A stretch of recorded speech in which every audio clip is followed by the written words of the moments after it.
What's going on, everyone? I am just a typical, average American here today to react to some new data that's come out, taking a look at how Canadians currently view the United States. And to be honest, I am both interested and nervous to take a look at this because I know in general that Canadians are not happy with the United States. And I mean, a lot of Canadians won't even travel here anymore. So I guess the question today is how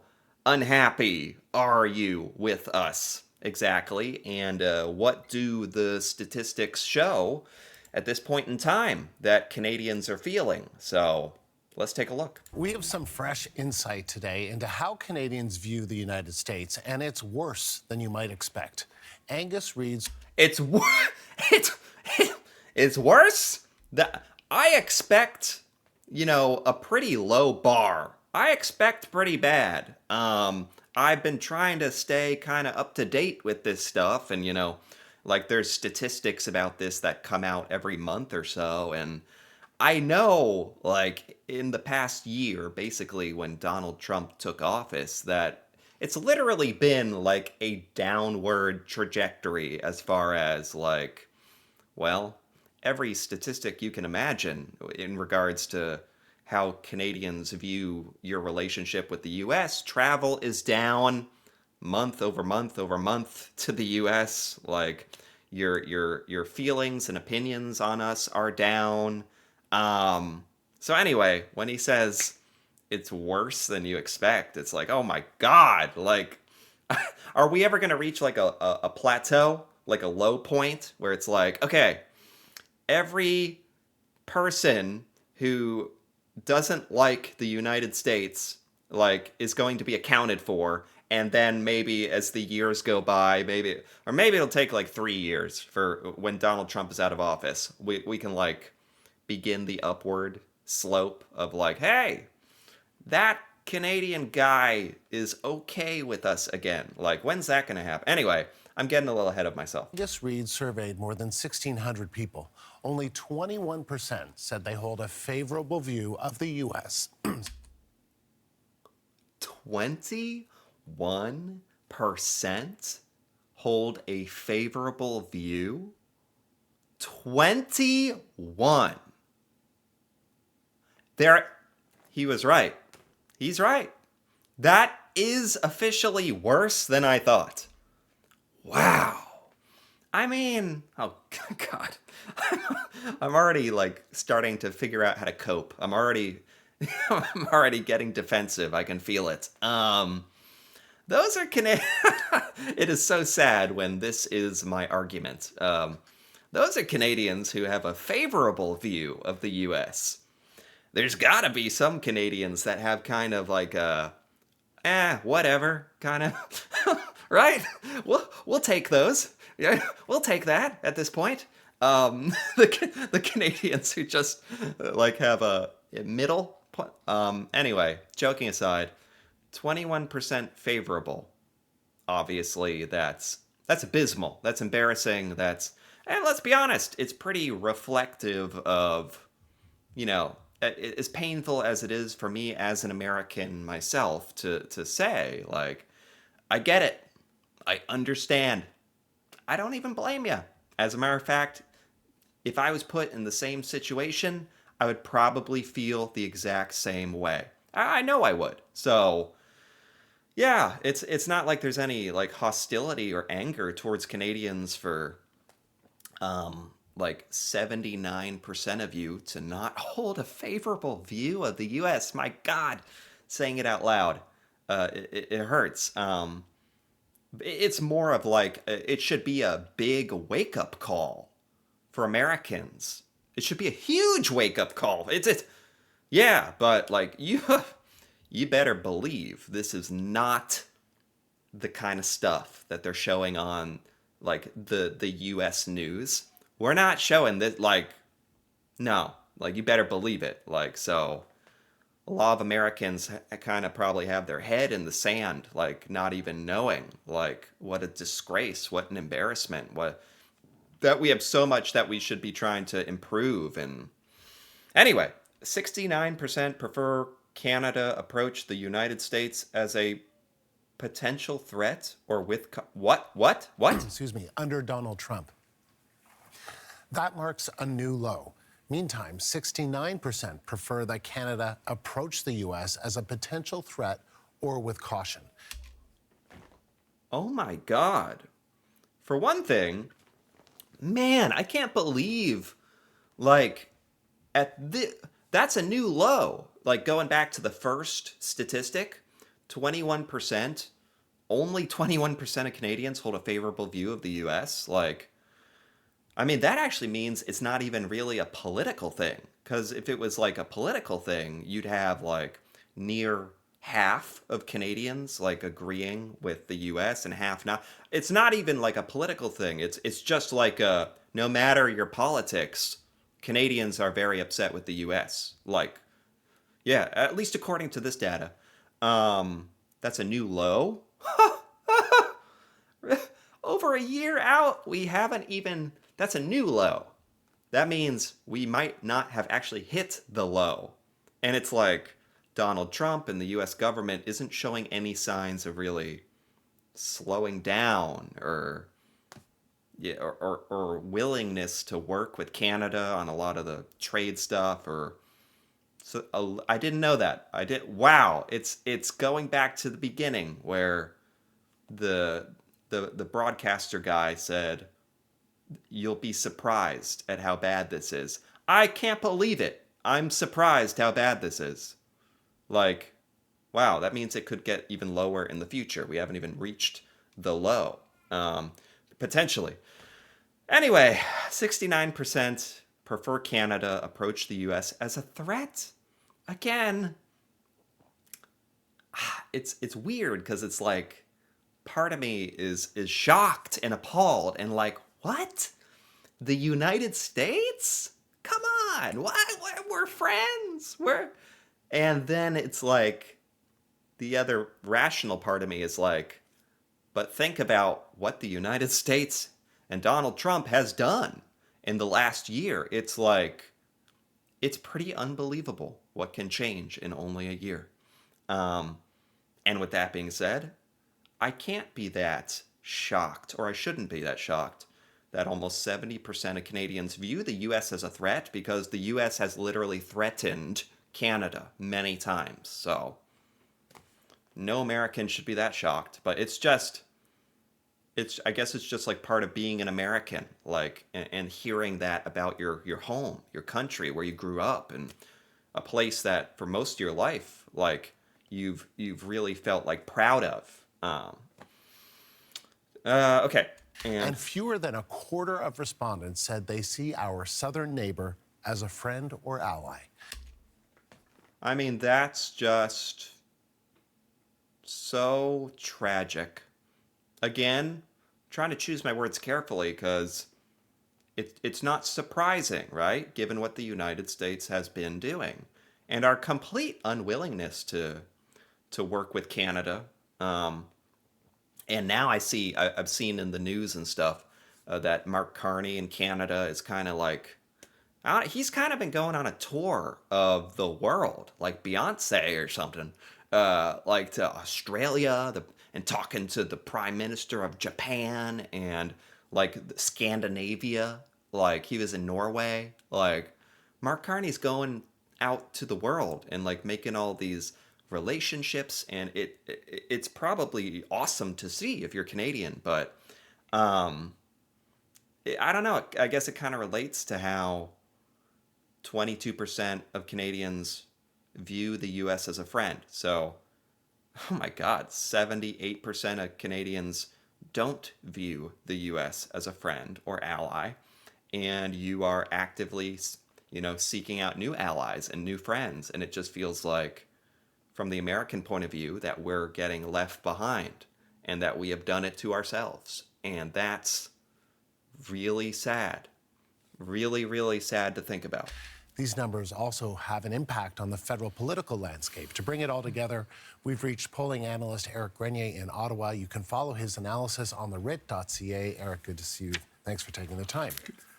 Good to be here. Let's talk about the hardening of views towards the United States. What do you think is causing it? Well, it's pretty clear what's been causing it. It's Donald Trump and his attacks on Canada. We saw a spike. Absolutely. I've said this before, like, if Canada did to the US what we have done to you, we would have the same reaction.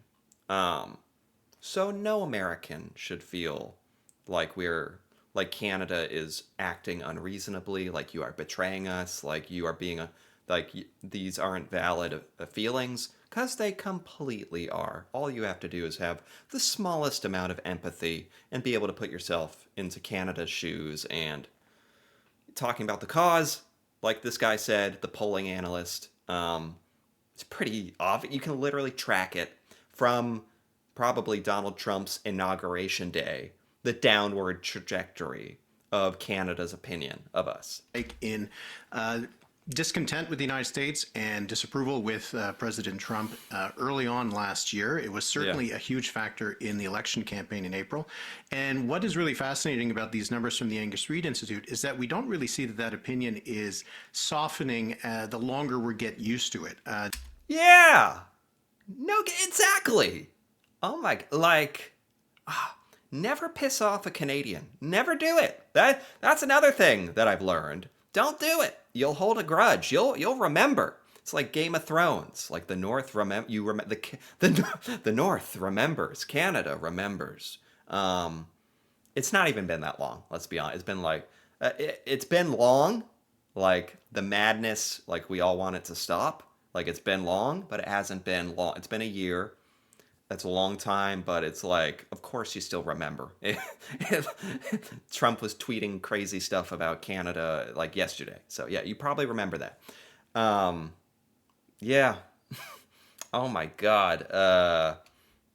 That's, I think, something that was shocking for me today, hearing the stats, is what he's getting at. Like, that, it's not loosening up. It's not like Canadians are getting used to it. It's not like it's funny because here in the U.S., I think there's a phenomenon happening here where the more crazy stuff Donald Trump says and does, the more we become desensitized to it. The more we are permissive of it. The more we, oh man, it's almost like Donald Trump.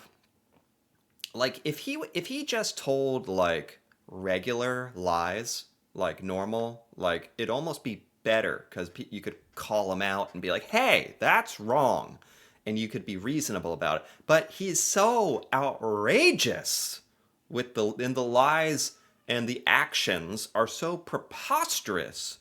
It's actually like a strangely good defense that anyway, whether it's willingful or not, or whatever. This certainly happens here in the U.S. I can 1,000% say that as an American, like there's so much madness going on and we get desensitized to it because there's so much coming at you. It happens so often. Yeah, man. Where is it? It seems like maybe in Canada, with a little distance, sort of looking at us from the outside, you don't have that same like numbing effect. Maybe it's a survival instinct we have. We become numb to survive, or I don't know what it is. But there's something like that going on. And in Canada, maybe because you're the target of it, and since we're the instigator, that also makes it easier for people to kind of turn a blind eye. Like throughout history, like if you're the one doing the bad thing, even though we are suffering in ways, we're the one, let's be honest, we're the one doing it.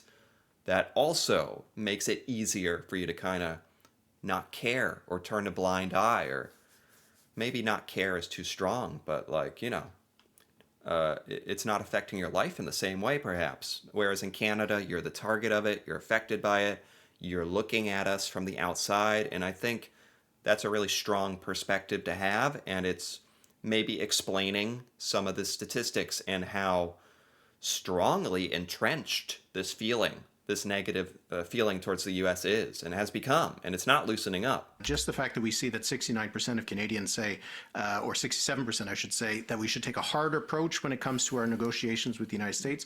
That is really unchanged from where things were at the height of the disagreements between the Prime Minister and the President. So Wow. I do think that this is having a huge impact on Canadians' long-term views of the United States. I'm not so sure that this is a sign that this is going to be just a temporary thing that's going to go back to normal after Donald Trump is no longer the U.S. President. Whoa. Now that's a very scary statement as an American. That's probably the worst thing you could say. Because I still hold on to a hope that given enough time, certainly once Donald Trump is out of office, you know, depending on who gets elected the next president, of course, but that maybe there's a chance things can be repaired, things can go back. Maybe that's ignorant thinking. Maybe that's wishful thinking. Maybe that's like American thinking, you know, from in here. It's like, they'll forgive us. Like, nah, it was Trump. And it's like, well, we voted Trump, and so it was us. But I don't know. A lot of like coping going on, perhaps. And it has had a huge impact, as you mentioned, on voting intentions, on views of the Prime Minister, and on the political climate here in Canada. You know, I mean, the president first mused about Canada as the 51st state more than a year ago. Do you think we're seeing a long-term trend? And does it get impacted not just by what Trump has to say about Canada, but, for instance, the U.S. Trade Representative, Jamieson Greer, saying Canada just needs to accept that there will be a tariff. This is a free trade deal that he signed, you know, in his first term. Yeah, I did a video about that trade representative from the United States who was caught on an interview openly. Multiple U.S. politicians have openly expressed disdain for Canada and saying, oh, Canada is so unreasonable, so difficult. And it's just, I mean, it'll make you rip your hair out. It's infuriating. It's baffling. It's like, I was aware of like Donald Trump and you know what he's all about, but I didn't realize there was such, I don't know, I don't want to say corruption or stupidity so deeply entrenched in the US government. Like a lot of our representatives say the dumbest things. Maybe that's just politicians. I don't know. Yeah, absolutely. It is the entire government apparatus that is taking its cue from Donald Trump. And I think it is having an impact on Canadian views of the United States. And it isn't just that relationship with the president, because as you mentioned, it is impacting our trade relation with the United States. So it's impacting Canadians' views of how much they can trust the United States to be a good trading partner in the future. Yes, We've seen absolutely. polls suggesting that Canadians are much more supportive of increased spending on defense, which is, again, a response to the moves from the United States, the questions about the 51st state, but also, I don't know how else to say, but the shakedown. We've heard that if we don't buy the jets from the United States, that we could get some repercussions. So I think this is all combining to have a real impact on Canadians' views of the United States. The numbers we've seen are the lowest they've been. And we've also seen from some other pollsters questions regarding whether Canadians believe that things will get better after there's a change in the White House. A lot of Canadians do think that things will get better, but they'll never get back to where they were. And so this has been a tough year for those U.S.-Canadian relations, but I would not be surprised if it ends up being a tough many years, and it could outlast Donald Trump. Oh my God. I mean, what can you even say? That's so bad. I mean, I'm glad to like hear stuff like this, like it is valuable, but it's just so bad. It's so bad. Yeah, because like this Canadian perspective, it's not something I get to really hear much here in the United States. Like, plus we got a lot of other stuff going on as well. It's so bad. Oh my God. and that one hope of like maybe when it's all over, when Donald Trump is out, like things will get better. And it's like now I know that's definitely like an American thing. Like that's why it's so valuable, I think, for us to look and listen to these points of view from like Canada and outside of the United States, because I wouldn't have known how bad this is till now if I hadn't made that effort. So I'm glad. But with that, I think that's a good place to stop. My God, these statistics were troubling. This was good. This was valuable, like insight, but troubling. The United States, I don't think, like, we are nearly being introspective enough here in the U.S. and talking about and coming to terms with how much the United States is in trouble, how much we are straight up declining as a country, and how broken the relationship between Canada and the U.S. has become. And we're not even beginning to talk about it, let alone discuss possible remedies or solutions. Or so that's why I can only repeat, like, it's so freaking bad. Wow. But it gave me a lot to think about. So anyway, whew, if you enjoyed this, feel free to give this video a like or leave a comment with your thoughts on these troubling statistics, how Canadians feel about the US, the future, and any of that stuff. That'd be cool to hear about. And if you're interested in more videos like this, me reacting to Canada and Canadian things that I've never seen before, not always this negative, feel free to subscribe for more. And until then, thanks for watching, and see you next time.